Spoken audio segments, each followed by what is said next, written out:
கிருஷ்ணானந்த சத்சங்க சார்பாக ஒரு அறிவிப்பு. மார்ச் மாதம், இந்த மாதம் 22/3/2026 ஞாயிற்றுக்கிழமை ஊத்துக்காடு சன்னதியில வெங்கட சுப்பையருடைய சன்னதி முன்னாடியே வைத்து ஊத்துக்காடு கிருஷ்ணன் எப்ப வந்தான், எப்படி வந்தான், அதோடைய கதை என்ன, ஊத்துக்காடு வெங்கட சுப்பையருக்கு ஏற்பட்ட கிருஷ்ணானுபவங்கள்லாம் என்னென்ன அப்படிங்கறதெல்லாம் விஸ்தாரமாக பிரவச்சனம் பண்ண போறோம். அந்த சத்சங்கத்துல யாரெல்லாம் கலந்துக்கணுமோ அவெல்லாம் கலந்துக்கோங்க. இங்க தங்குற வசதி ஊத்துக்காடுல ஒன்றும் கிடையாது, ரொம்ப கிராமம். பக்கத்துல ஏதாவது கும்பகோணத்துல தங்கிட்டு வரணும். கும்பகோணத்துல இருந்து ஒரு 14 கிலோமீட்டர் தான். காத்தால ஆகாரம் பண்ணிட்டு வந்துருங்கோ. 11 மணிக்கு ஆரம்பிச்சு ஒரு மணி நேரம் 1.25 மணி நேரத்துல முடிச்சுடலாம். மதிய ஆகாரம் இங்கே எங்கேயாவது நான் நம்பர் தர சொல்கிறேன். அந்த நம்பருக்கு நான் வரேன் அப்படின்னு எனக்கு வாட்ஸ்அப் பண்ணுங்க. நாங்கள் இத்தனை பேர் வரோம், இங்கேருந்து வரோன்னு வாட்ஸ்அப் பண்ணுங்க. சத்சங்கம் முடிஞ்சோன்னே எல்லாருக்கும் ஆகாரத்துக்கு புளியோதரை, சக்கரை பொங்கல், தயிர் சாதம், இல்லை இதில் ஏதாவது ஒன்று எது பகவானுக்கு நிவேத்தியம் பண்ணுறோமோ அது அப்படியே ஆகாரமாக எடுத்துக்கலாம். ஊத்துக்காடு கிருஷ்ணன் வெங்கட சுப்பைய இடத்துல என்னென்னலாம் லீலைகள் பண்ணியிருக்கானோ அதெல்லாம் அது நடந்த இடத்துலயே உட்கார்ந்து பேச போறோம். அப்போ இந்த அந்தரிக்ஷம் அப்படிங்கிறது அலௌகிகமானதாக இருக்கும். அதனால யாரெல்லாம் முடியுமோ அவெல்லாம் வந்து கலந்துக்கோங்க. ஆனால் அவசியம் தெரிவிச்சுட்டு வாங்கோன்னு சொல்றதுக்கு காரணம், ஏதாவது நீங்க வெறும் வயிற்றோட போகாம ஏதாவது ஆகாரம் ஏற்பாடு பண்ணலாம் இல்லையா, அதனால அப்படி சொன்னேன். 11 மணிக்கு சத்சங்கம், கொஞ்சம் முன்ன பின்ன ஆகலாம், ஏன்னா அன்னைக்கு காத்தால அபிஷேக ஆராதனைகள்லாம் இருக்கு. ராதே கிருஷ்ணா.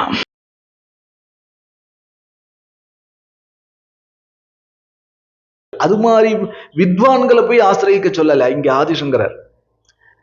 சதா கிருஷ்ணானந்தத்திலேயே இருக்கிற கிருஷ்ணதாசர்களான சாதுக்களை ஆசிரியை அப்படிங்கிறார். அப்படி ஆசிரியிச்சு அப்புறம் பக்தி பண்ணிட்டு இருக்கவளாக்கும் இந்த கல்யாணி. அதனால அவ ஹிருதயத்துல கிருஷ்ண பக்தி ஊற ஆரம்பிச்சிருத்து. இப்படி இருக்க ஒரு நாளைக்கு வழக்கம் போல குருவாயூர் கோவிலுக்கு நிர்மால்ய தரிசனத்துக்கே வந்து பூரா அன்னைக்கு எல்லா சேவையும் தரிசனம் பண்ணி அன்னைக்கு சாயங்காலம் 6:30 மணிக்கு தீபாராதனை முடிஞ்சு ஒரு பிரவச்சனம் தொடங்குறா. கிருஷ்ண கதை ஒன்று பிரவச்சனம் நடக்கிறது. அந்த பிரவச்சனம் முடியறதுக்கு 9 மணி ஆயிடுத்து. அந்த கதாசிரவணம் பண்ணிட்டு வெளியில வரா. ஸ்ரீவேலி ஆறுது, திருப்புக சேவா ஆறுது, நடசாத்திரா. நடசாத்தின உடனே வழக்கமா இவ ஆத்துக்கு போறது தானே வழக்கம் கல்யாணி. ஆனா அன்றைய தினம் குருவாயூர் சன்னதியில கிருஷ்ணநாட்டம் இருந்தது. கிருஷ்ணநாட்டம்னு ஒன்று குருவாயூர் கோவில்ல பண்ணுவா. அது வந்து சங்கீதம் பிளஸ் நாடகம் ரெண்டும் கலந்தது போல இருக்கும். சம்ஸ்கிருதம். ஒவ்வொரு நாளைக்கும் ஒவ்வொன்றும் உண்டு. இன்னைக்கு கிருஷ்ணாவதாரம், இன்னைக்கு ருக்மணி கல்யாணம், இன்னைக்கு சொர்க்காரோகணம்னு இந்த கிருஷ்ணநாட்டத்துல ஒவ்வொரு நாளைக்கு ஒன்னொன்னு உண்டு. அது ரொம்ப இப்ப எனக்கெல்லாம் வந்து அந்த கிருஷ்ணநாட்டம் கிடைச்சதுன்னா விடமாட்டேன். நான் குருவாயூர் போற அன்னைக்கு கிருஷ்ணநாட்டம் கிடைச்சதுன்னா விடமாட்டேன். ரொம்ப பெரியவாழ்லாமும் அதை விடமாட்டா. என்ன காரணம்னா அது வந்து ஒரு சம்பிரதாயம் உண்டு குருவாயூர்ல, அது சத்தியம். அது என்னன்னா, இந்த கிருஷ்ணநாட்டத்தை பார்க்கறதுக்கு நிறைய ஜனங்கள் உட்காந்துருப்பா. அதுல சில பேர் விஷயம் தெரிஞ்சு ரசிச்சு பார்ப்பா. இப்ப என்ன மாதிரி சில பேர் அதை உட்கார்ந்து அதை பார்த்தாலே திருப்தி, அப்படி உட்காந்து பார்க்கறவா உண்டு. இன்னொன்று இதோடைய சம்பிரதாயம் என்ன, இது எப்படி நாடகம் போடுதுங்கிறத அனுபவிச்சு பார்க்கறவா உண்டு. பலதரமான ஜனங்கள் உட்காந்து பார்ப்பா. சில பேர் அங்க உட்காந்து தூங்குவா. இப்படி பல பேர் உண்டு. ஆனா கிருஷ்ணநாட்டத்துல நிறைய ஜனங்கள் அன்றும் இன்றும் உட்காந்துப்பா. அதை யாரும் மிஸ் பண்ண மாட்டா. அப்படி உட்கார்ந்து இருக்கிற ஜனங்களுக்கு நடுவுல ஒவ்வொரு நாளும் உள்ள கர்ப்ப கிரகத்திலேருந்து கிருஷ்ணன் கோபாலனே வந்து உட்கார்ந்து இந்த கிருஷ்ணநாட்டத்தை பார்ப்பான். இது கிருஷ்ணநாட்டத்துக்கு குருவாயூர்ல உள்ள தனிப்பெரும் பெருமை. இத கிருஷ்ணன் இந்த கிருஷ்ணநாட்டத்தை பார்க்கறத பல மகாத்மாக்கள் தரிசனம் பண்ணியிருக்கா. அப்ப இங்க உட்கார்ந்து இருக்கிற ஜனங்களுக்கு என்ன பாவம் அப்படின்னா, நாம கிருஷ்ணனை பார்க்காட்டா கூட நாம் போய் இந்த கிருஷ்ணநாட்டத்துல கலந்துட்டு உட்கார்ந்தோமானால் கிருஷ்ணன் நம்மளை பார்ப்பானே அப்படிங்கிற ஒரு ஆசையினாலதான் நிறைய ஜனங்கள் வந்து உட்காருவா. நீங்கெல்லாம் குருவாயூர் போகும்போது கிருஷ்ணநாட்டம் அன்றைய தினம் நடக்குதுன்னா ப்ரோக்ராம் கூட மாற்றி வச்சுட்டு நைட்டு உட்காருங்க. ஒரு 10-10:30 மணி போல ஆரம்பிப்பா. சில சமயம் முடியறதுக்கு விடிஞ்சிடும். இந்த கிருஷ்ணநாட்டத்தோடைய பெருமையெல்லாம் கல்யாணிக்கு தெரியும். அதனால இன்னைக்கு கிருஷ்ணநாட்டம் சொன்ன உடனே உட்காந்துட்டா. அவளும் உட்காந்து கிருஷ்ணநாட்டத்தை பார்க்கறா. பார்த்தா ஒரு 10 நிமிஷம் கிருஷ்ணநாட்டத்திலேயே மனசு போறது. அடுத்த 10 நிமிஷம் பர்த்தாங்கிற பாவத்துல கிருஷ்ணன் ஆசிரியிச்சிருக்கா இல்லையா, அங்க போறது மனசு கல்யாணிக்கு. இப்படி கிருஷ்ணனிடத்திலையும் கிருஷ்ணநாட்டத்திலையும் மாறி மாறி மாறி அவளுடைய பாவம் போறது. இப்படி உட்காந்துட்டே இருக்க அந்த கிருஷ்ணநாட்டம் பார்க்கறதுக்கு உட்கார்ந்து இருக்கிற ஜனங்களுக்கு நடுவுல ஒரு யௌவன பையன், அழகானவன், வெள்ளை சட்டை வெள்ளை வேஷ்டி கட்டின்னு இருக்கான், கழுத்துல வந்து துளசி மணி, நெத்தியில கோபி சந்தனம், பார்த்தாலே சாந்தமா இருக்கான். அவன் கல்யாணியை பார்க்கறான். கல்யாணி திரும்பி பார்க்கறா. இவனுடைய வேஷங்கள் எல்லாம் பார்த்துட்டு மரியாதைக்கு திரும்பி பார்க்கறான். அந்த யௌவன பையன் இவளை பார்த்து சிரிக்கிறான். கல்யாணியும் மரியாதைக்கு சிரிக்கிறான். என்ன மரியாதைன்னா, வேஷம், துளசி மணி அதெல்லாம் போட்டு இருக்கிறதுனால. அதுக்கப்புறம் கல்யாணி தொடர்ந்து கிருஷ்ணநாட்டத்தை பார்க்க ஆரம்பிச்சுட்டா. இப்படி கிருஷ்ணநாட்டத்திலேயே லயிச்சு போயிடுறான். ஆனா அந்த யௌவன பையன் இந்த கல்யாணிய இந்த கிருஷ்ணநாட்டம் பூர்த்தி ஆகிற பரியந்தம் தப்பான நோக்கத்திலேயே பார்த்துட்டு இருக்கான். அதெல்லாம் இவளுக்கு தெரியாது, கல்யாணிக்கு தெரியாது. ஆனா அவன் பார்த்துட்டே இருக்கான். ஆச்சு, அன்றைய தினம் நல்லபடியாக கிருஷ்ணநாட்டம் பூர்த்தி ஆச்சு. ஆனா ஒரு 1:30, 1:40, 1:45 ஆயிடுத்து பூர்த்தி ஆகிறதுக்கு. கல்யாணி பார்க்கறா. இதுக்கு மேல ஆத்துக்கு போய் குளிச்சுட்டு மறுபடியும் நம்ம நிர்மால்ய தரிசனத்துக்கு வரணுமானால் அது வர முடியுமான்னு தெரியல. நாம என்ன பண்ணுவோம், இன்னைக்கு இங்கேயே கிருஷ்ணனுடைய குளத்திலேயே ருத்ர தீர்த்தத்திலேயே குளிச்சுடுவோம். குளிச்சுட்டு ஒரேடியா நிர்மால்ய தரிசனத்தையும் முடிச்சுட்டு ஆத்துக்கு போயிடுவோம். ஒரு 2 மணி நேரம் ரெஸ்ட் எடுத்துட்டு மறுபடியும் வருவோம் அப்படின்னு நினைக்கிறா. அப்ப சரின்னு எழுந்திரிச்சு குளிக்க போறா. இந்த இடத்துல ஒரு விஷயம், இப்ப நான் நேற்றுக்கு மஞ்சுளா சரித்திரம் சொல்லும் போதுன்னு சொன்னேன், இப்பவும் சொல்றேன். இந்த சரித்திரங்கள்லாம் நடக்கும்போது கரண்டே கண்டுபிடிக்கல. கரண்ட் இன்னும் வரலன்னு அர்த்தம் இல்லை, கண்டே பிடிக்கல. மேலும் இன்னைக்கு நாம பார்க்கிற குருவாயூர் சிட்டியை கற்பனை பண்ணிட்டு கூடாது. அதெல்லாம் உருவாகாத சமயம். குருவாயூர் கோவிலை சுத்தி 4 பக்கமும் கடைவீதிகள், அதுக்கப்புறம் சிட்டிஸ், மண்டபம், அதெல்லாம் எதுவுமே உருவாகாத சமயம். சுத்தி நிறைய மரங்கள் இருந்தது. அங்க ஒரு வீடு, இங்க ஒரு வீடுன்னு இருந்தது. இப்படிதான் இருந்தது குருவாயூருடைய அந்தரிக்ஷம். இரவு நேரத்துல எல்லாம் இன்னைக்கு அது வைகுண்டம்னா வைகுண்டமாவே ஜொலிக்கிறது இல்லையா? குருவாயூர் கோவில் கோபுரம், அந்த சன்னதி பூரா வெளிச்சமா இருக்கு இல்லையா? 12 மணி, 1 மணி, 2 மணிக்கு எப்பவும் அப்படியெல்லாம் இருக்காது, வெளிச்சமே இருக்காது. நிலா வெளிச்சம்னா வெளிச்சம்தான். ஏதோ அங்க அந்த பிரகாரத்துல ஏதோ ஒரு இடத்துல பந்தம் கொளுத்தி வச்சிருப்பா, அது இருக்கிற வரைக்கும் வெளிச்சமா இருக்கும், அவ்வளவுதான். இரவு நேரத்துல பெரும்பாலும் யாரும் வரமாட்டா. இப்படி இருக்கிற அந்தரிக்ஷம் அது, இப்படி இருக்கிற ஒரு சூழ்நிலை அது. அப்போ இந்த கல்யாணி அன்னைக்கு நல்ல பௌர்ணமி வெளிச்சம் போருக்கு, அந்த நிலா வெளிச்சத்துல மெல்ல அந்த குளத்துக்கிட்ட வந்து, அந்த ருத்ர தீர்த்த குளத்துல ஸ்திரீகள் குளிக்கிறதுக்குன்னு ஒரு இடம் இருக்கு. அந்த இடத்துல இவ தன்னுடைய வஸ்திரங்கள் எல்லாம் படியில கலட்டி வைக்கிறான்.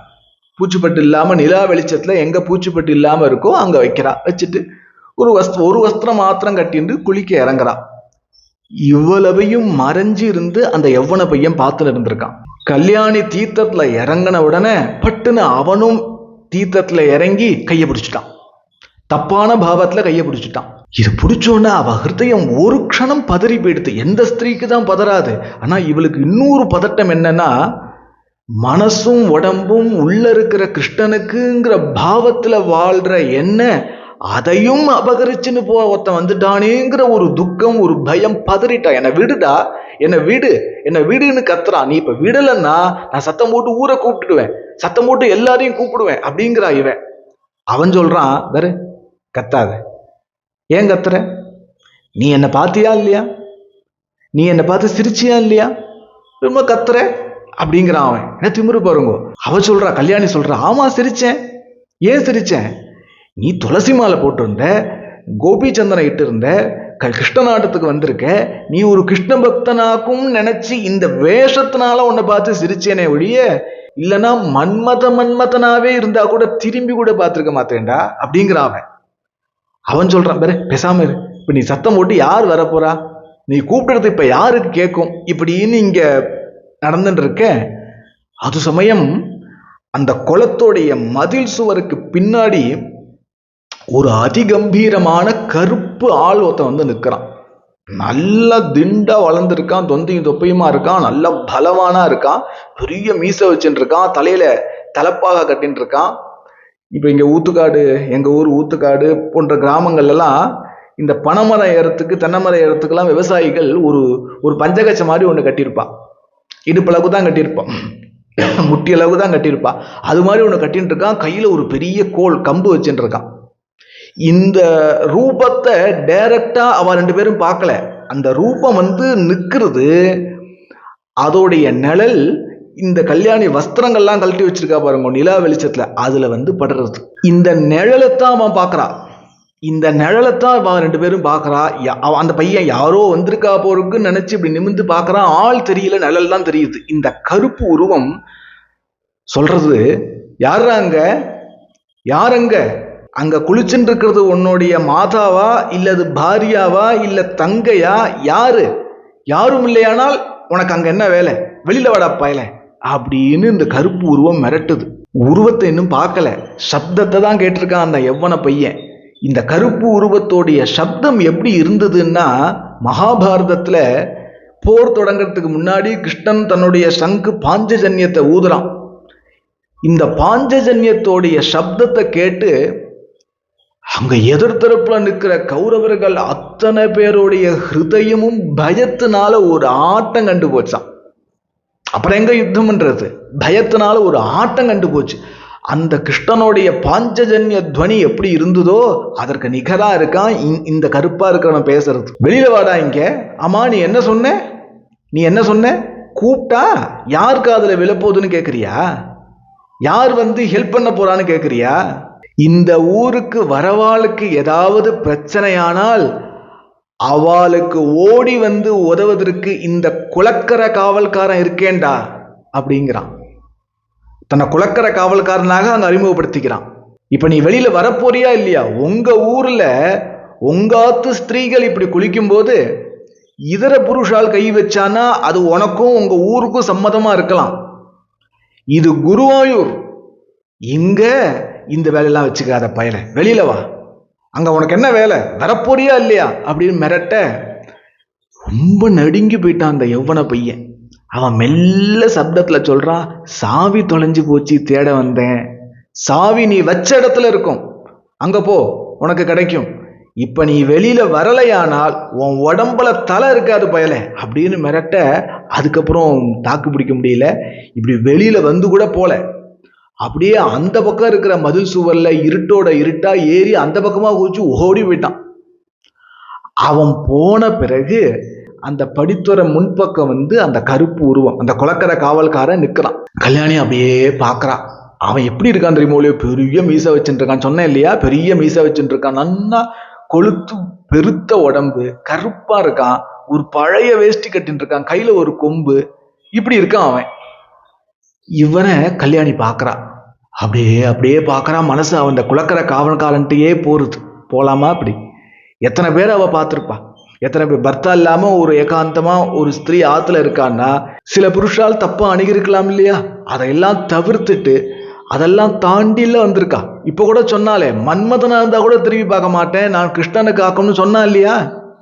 சொன்னா இல்லையா? அப்படித்தானே இருக்கணும் ஒரு ஸ்திரீ. இந்த குலக்கர காவல்காரனையே பார்த்துட்டு இருக்கா. அவளுக்கே தெரியல அவன் மனசு இப்படி இப்படி அவனிடத்துல போறதுக்கு என்ன இருக்கு அங்க? வியஸ்த பாதார விந்தனாக, வேணுகோபாலனாக, வைஜெயந்தி மாலையோடு கூட கோபாலனாங்க நிற்கிறான். நிற்கிறது ஒரு குலக்கர காவல்காரன். தன்னை கொஞ்சம் சுதாரிச்சுண்டா அதுக்கப்புறம் அந்த குலக்கர காவல்காரன் சொல்றான், இது மாதிரி அசமயத்துல இங்க குளிக்க வரக்கூடாது இன்னுமே, சரியா அப்படிங்கிறான். அவ்வளோ சரியும் தலையாட்டுறான். அவன் போயிடுறான். அதுக்கப்புறம் சமநிலைக்கு வந்து அவசர அவசரமா பகவன் நாமம் சொல்லி குளிச்சுட்டு நெத்தி இட்டுண்டு துளசி மாலை போட்டுண்டு உள்ள நிர்மாலய தரிசனத்துக்கு ஓடனா கரெக்டா 3 ஆச்சு. மேல் சாந்தி வந்தார், ஜில்லுன்னு நட திறந்தார். அத்தியாச்சரியமான நிர்மாலய தரிசனத்தை சேவிக்கிறா. அதுக்கப்புறம் எல்லாரும் போயிட்டுறா. இந்த கல்யாணி டெய்லி வரா இல்லையா, அவளுக்கு தெரியும், அந்த மேல் சாந்திக்கு, அந்த அர்ச்சகருக்கு தெரியும். உள்ள இருந்து கிருஷ்ணனுடைய கலபத்தை கொஞ்சம் எடுத்துன்னு வந்து ஒரு வாழை இலையில வச்சு இவகிட்ட கொடுக்குறா. இவ அப்படி வாங்குறா. அப்படி வாங்கும்போதுதான் நினைக்கிறா, யாருக்கும் சரி ஸ்திரீ புருஷான்னு பேதம் இல்லை, யாருக்கும் மானந்தான பெருசு. அந்த மானம் இன்னைக்கு போயிருக்க வேண்டியது என்னை காப்பாத்தினா இல்லையா? நான் கிருஷ்ணனுக்குன்னு இருந்தேன், அந்த விரதம் போயிடுமோன்னு நினைச்சேன், ஒருத்தன் காப்பாத்திட்டானே. ஒருத்தன் காப்பாத்திட்டான், எவ்வளவு பெரிய உபகாரம் பண்ணிட்டான், அவனுக்கு ஒரு நன்றி தெரிவிப்போம் அப்படின்னு அவ ஹிருதயத்துல தோணியது. பிரசாதம் அப்படி வாங்குறா. அவ அந்த அர்ச்சகரை கூப்பிடுறார், சுவாமி அப்படின்னு கூப்பிடுறார். மேல் சாந்தி ஏம்மா அப்படின்னு கேட்க, இங்க குலக்கர காவல்காரன் இப்போ எங்க இருப்பான் சுவாமி? விடிஞ்சிடுத்து இல்லையா? அவன் அவனுடைய வீடு எங்க இருக்கு? அவன் இப்ப எங்க இருப்பான்? அவனை பார்க்க முடியுமா அப்படின்னு கேட்கறான். மேல்சாந்தி சொல்றார், குலக்கர காவல்காரனா? அது யாருமா அப்படின்னு. இல்லை சுவாமி, இந்த இரவு நேரத்துல குளத்தெல்லாம் பாதுகாக்க அது தெரியுதுமா. நீ எந்த ஊர்ல இருக்கிறத சொல்ற? குரு, இங்க நம்ம சன்னதில்லை சுவாமி, குருவாயூர்ல சொல்றேன். நம்ம சைடுல குளக்கரை காவல்காரெல்லாம் இல்லைம்மா, அப்படிலாம் யாரையுமே போடலை அப்படின்னு சொல்றேன். யாரும் இல்லையா? அப்படி யாரும் இல்லையா? அப்படி யாரும் இல்லைம்மா, அப்படி யாரும் இல்லையா? அப்படி யாரும் இல்லையா? அப்படி யாரும் இல்லைம்மா. ஏன் கேட்குற? ஏம்மா? முதல் நாள் நைட் நடந்ததெல்லாம் சொல்றா. சொல்லிட்டு அந்த மேல் சாந்தி எல்லாத்தையும் கேட்குற. அந்த மேல் சாந்திக்கு மேனி சிலுக்கிறது, கண்களில் கண்ணீர் வருது. அம்மா கல்யாணி, உண்மையிலே அந்த குலக்கரை காவல்காரன்னு ஒருத்தன் இல்லைம்மா, ஒருத்தன் இல்லை. வந்தது நம்ம குருவாயூரப்பன் தான், நம்ம கிருஷ்ணன் தான் அப்படின்னு சொல்ற. கிருஷ்ணனா கிருஷ்ணனா கிருஷ்ணனா அப்படின்னு மூர்ச்சையாகி விழுந்துட்டா.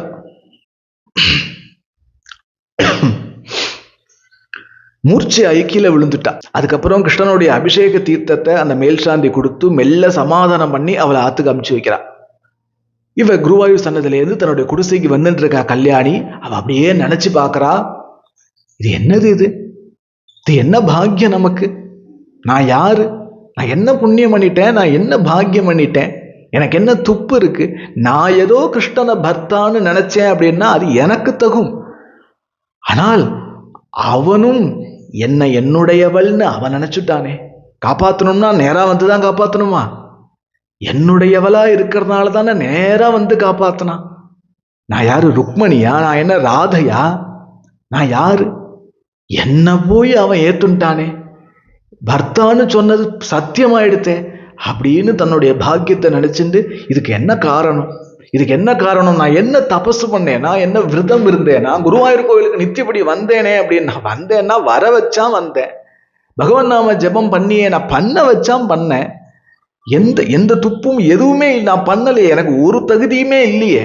அபார கருணாமூர்த்தின்னு சாதுக்கள் சொல்றத கேட்டிருக்கேன், இப்பதானே பாக்குறேன், கண்ணு முன்னாடி இப்பதானே பாக்குறேன் அப்படின்னு குமிரிண்டு அழுதுன்னு இருக்க. அவ ஹிருதயத்திலேருந்து புனகா ஒரு ஆன்சர் வந்தது. எனக்கு ஒரு பாக்கியம் இருக்கு. ஆமா ஆமா, எனக்கு ஒரு பாக்கியம் இருக்கு. என்ன பாக்கியம்னா, எவ்வளவு சாதுக்கள் நான் பார்த்து தரிசனம் பண்ணியிருப்பேன், அவர்களை நமஸ்காரம் பண்ணியிருப்பேன். எத்தனை கிருஷ்ணதாசர்கள் என் சிரசுல கைய வச்சு உனக்கு கிருஷ்ண பக்தி வரும், இதே ஜென்மால வரும், கிருஷ்ண தரிசனம் கிடைக்கும்னு சொன்னாலே அவளுடைய ஆசீர்வாத பலம்ங்கிறது தான் எனக்கு இருக்கிற ஒரு பாக்கியம். கிருஷ்ண தரிசனம் கிடைச்சாச்சு அப்படின்னு பரம திருப்தியா ஆத்துக்கு போனா. அதுக்கப்புறம் அவளுடைய அந்திம கால பரியந்தம் அவள் நித்தியப்படி இதே மாதிரி குருவாயூருக்கு வந்துட்டு பகவன் நாம ஜபம் பண்ணிண்டு சாதுக்களை தரிசனம் பண்ணிண்டு கிருஷ்ண கதையவே கேட்டுண்டு வாழ்ந்தா. அந்திம காலத்துல கிருஷ்ண தியானத்திலேயே இருந்து தேகத்தை விட்டா அப்படிங்கிறது இந்த கல்யாணியோடைய சரித்திரம். அதுக்கப்புறம் எல்லா சத்சங்கத்திலையும் வழக்கமா சொல்றதுதான், யாரெல்லாம் பிறப்பிறப்புங்கிற இந்த சம்சார வாழ்க்கை நமக்கு போரும், இனி மேலா சொச்சம் இருக்கிற காலத்துல கிருஷ்ண பக்தி தான் எனக்கு வேணும், கிருஷ்ணனை பார்த்துட்டு தான் நான் தேகத்தை விடுவேன், நான் கோலோகந்தான் போகணும், அந்த ராதிக்கும் கிருஷ்ணனுக்கும் அங்க போய் நான் கைங்கரியம் பண்ணணும், எனக்கு இந்த சம்சார லைஃப் வேண்டாம் அப்படின்னு யாரு உண்மையா வாஸ்தவமா ஹிருதயத்துல ஆசைப்படுறீங்களோ, உங்க உடம்பு உலகத்துல எந்த காரியம் வேணா பண்ணட்டும். பல பேர் உடம்பு முடியாம ஆத்துலயே ரூம்லயே படுத்துட்டு இருக்கா. அது மாதிரி கூட இருங்கோ, இல்ல சமயக்கட்டுல வேலை பண்ணுங்கோ, இல்ல டிரைவரா இருங்கோ, இல்ல ஆபீஸ் ஒர்க் பாருங்கோ, இல்ல பிதராஜிதமா வந்த தொழிலை பாருங்கோ, இல்ல வேதாத்தியனம் பண்ணிட்டு பாராயணம் பண்ணிட்டு அப்படி எதை உங்க உடம்பு உலகத்துல எந்த காரியம் வேணா பண்ணட்டும். உங்க ஹிருதயத்துல இப்படி ஒரு ஆசை இருந்ததுன்னு வைங்கோ, அதுதான் ஸ்பிரிச்சுவல் லைஃபுக்கு வந்தாச்சுங்கிறதுக்கு ஆதாரம். அந்த கிருஷ்ண பக்தியை இதே ஜென்மால நாம சம்பாதிக்கணுமானால் 5 வழிதான் இருக்கு. நான் வழக்கமா 3-4 தான் சொல்லுவேன். 5 வழிதான் இருக்கு. அதுல முதல் இது குரு கிருபை. நிறைய சாதுக்கள் இருக்கா, எல்லாருடைய ஆசீர்வாதமும் நமக்கு வேணும். ஆனால் நமக்குன்னு ஒரு குருநாதன் வேணும், ஒருத்தர் வேணும். அவரை ஈஸ்வர பாவத்துல அவரை பார்த்து அவரிடத்துல அடங்க முடியணும். வாய் அடியன் அடியன் தாசன் தாசன் வாய் சொல்லும். இல்ல மகாத்மாக்களை சாதுக்களை பார்க்கும்போது அவன் யார், அவன் நம்மள மாதிரி தானே, அவனுக்கு உடம்பு வராதா, எனக்கு வயிற்று வலினா அவனுக்கும் வயிற்று வலி வருது, நான் போன ஹாஸ்பிட்டல் தான் அவனும் ட்ரீட்மெண்ட் பண்ணிக்கிறான், இப்படி எல்லாம் எதுவும் தோணிடக்கூடாது. அது ஒரு திவ்ய பாவம் மகாத்மாக்கள்கிட்ட இருக்கணும். அப்படி நமக்குன்னு ஒரு குருநாதர் கிடைக்கணும். இது கிருஷ்ணன் தான் காட்டி கொடுக்கணும். நாமளா தேடணுமானால் அறகுறை ஆளை கண்டுபிடிச்சிருவோம், நாமளும் அறகுறையா சுத்தின்னு இருப்போம். கிருஷ்ணன் காட்டி கொடுக்கணும், இவன் தான் அவன் குருநாதன். எப்படி காட்டி கொடுப்பார்? நான் ஹிருதயம் சொல்லும். ஒருத்தரை பார்த்தோன்னே நம்ம அவரிடத்துல நம்மளை மீறி அடங்கிட்டோமானால் அதுதான் லட்சணம். இவதான் நமக்கு குருநாதன் அப்படின்னு. யாரை பார்த்தா கண்ணீர் வருதோ அவர் தான் குருநாதர். அப்படி குரு கிருபை, குரு ஆசிரியக்கணும். ரெண்டாவது, அந்த குருநாதர் சொன்ன கிருஷ்ண கதையவே கேட்டு கிருஷ்ண கதாசிரவணத்துல நித்தியபடி பொழுது போக்கணும். மூணாவது, பகவன் நாம ஜபம். பகவன் நாம கீர்த்தனம் இல்லை, கீர்த்தனம் ஒரு 10-15 நிமிஷம் பண்ணுங்க, வேண்டான்னு சொல்லலை. ஜபத்துல அதிக நேரம் செலவு பண்ணுங்க. பகவன் நாம ஜபத்துல பண்ணுங்க. இதுக்கு ஒரு ஸ்வரம் வேண்டாம், ஒரு தாளம் வேண்டாம், இதுக்கு ராகம் வேண்டாம், எனர்ஜி ரொம்ப செலவாகாது. கிருஷ்ண நாம ஜபம் பண்ணுங்க. ஆக பகவன் நாம ஜபம் மூணாவது. நாலாவது, அவ ஆத்துல ஒரு ஜான் ஹைட்டுல பஞ்சலோகத்துல ஒரு ராதாகிருஷ்ணன் வாங்கி வச்சுக்கோங்க. அதை பகவன் நாம சொல்லி நீங்க என்ன சாப்பிட்றீங்களோ அதை நிவேத்தியம் பண்ணுங்க. உங்களுடைய டெய்லி லைஃப் சுக துக்கங்களை அந்த ராதாகிருஷ்ணன் இடத்துல பகிர்ந்துக்கோங்க. ஒரு கம்யூனிகேஷன் உண்டாக்குங்க, ஒரு கனெக்ஷன் உண்டாக்குங்க. ஆக நம்மாத்துல அர்ச்சாமூர்த்தியை வச்சு ஆராதனை பண்றது நாலாவது வழி. இந்த அஞ்சாவது வழி எல்லாருக்கும் ஆனது கிடையாது. யாருக்கு முடியுறதோ பண்ணுங்க. ஜென்மால நம்ம உடம்பு திடகாத்திரமா இருக்கிறதுக்குள்ள ஊத்துக்காடு காளிங்கநர்த்தன கிருஷ்ணன், குருவாயூர், ஸ்ரீ பிருந்தாவனம், கங்கை, இது மாதிரி கிருஷ்ண மகாக்ஷேத்திரங்கள்ல ஓடி ஓடி போய் தரிசனம் பண்ணுங்க. ஒரு நாள் அங்க தங்குங்க. போய் கிடுகிடுன்னு தரிசனம் பண்ணிட்டு ஓடி வந்துடாதீங்க. ஊத்துக்காடு வரையல் அப்படின்னா இங்கெல்லாம் வருவா, பாலக்காட்டுல இருந்து கூட ஒருத்தர் வரா. அவ பார்க்கறது ரொம்ப ஆச்சரியமா, அவ தரிசனம் பண்றதை பார்த்தாலே நமக்கு ஒரு தரிசனமா இருக்கும். காத்தால நட திறக்கும் போது வந்துடுவா. மதிய நடசாத்திர பரியந்தம் அங்கேயே உட்காந்துட்டு இருப்பா, ஏதோ பாராயணம் பண்ணுவா, ஜபம் பண்ணுவா. உள்ள வந்து ஊத்துக்காடு கிருஷ்ணன்ட்ட ஏதாவது பேசின்னு இருப்பா, அவ ரசிச்சுட்டு இருப்பா. மதிய நடசாத்தின உடனே கிளம்பிடுவா. சாயங்காலம் நட திறந்தோன்னு வந்துருவா. இரவு நடசாத்திர வரைக்கும் இருப்பா. இப்படிதான் இருக்கணும், இப்படிதான் தரிசனம் பண்ணணும். கிடுகிடுன்னு போய் 2 நிமிஷம் தரிசனம் பண்ணிட்டு பகவான் கிருப்பை நம்ம மேல வந்துருத்துனா என்ன பண்றதுன்னு வந்த வேகத்தை திரும்பி வரக்கூடாது. இப்படி ஆலய தரிசனம் பண்ணும்போது இந்த 5 தான் வழி.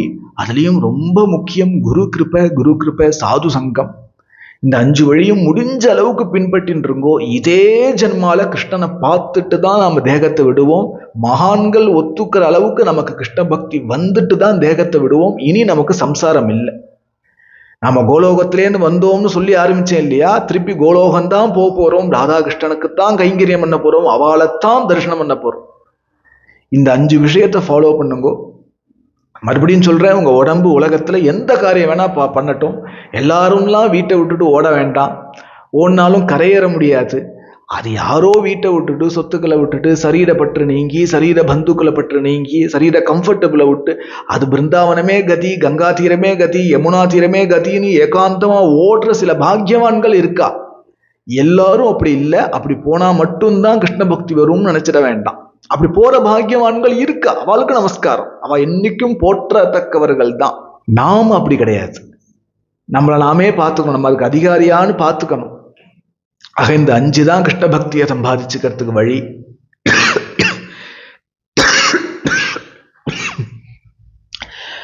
அப்படி இந்த கல்யாணிங்கிற கிருஷ்ண பக்தியோடைய சரித்திர பிரவச்சன சத்சங்கத்தை எனக்கு எல்லாமுமான என் தெய்வம் கிருஷ்ணன் குருவாயூரப்பன் கோபாலனுடைய சரணத்திலையும், கிருஷ்ண பிரேமஸ்வரூபிணி ராசேஸ்வரி ஜெகன்மாதா என் தெய்வம் ராதையோடைய சரணத்திலையும் சமர்ப்பிச்சுக்கிறேன். கோபிகா ஜீவனஸ்மரணம். கோவிந்தா கோவிந்தா.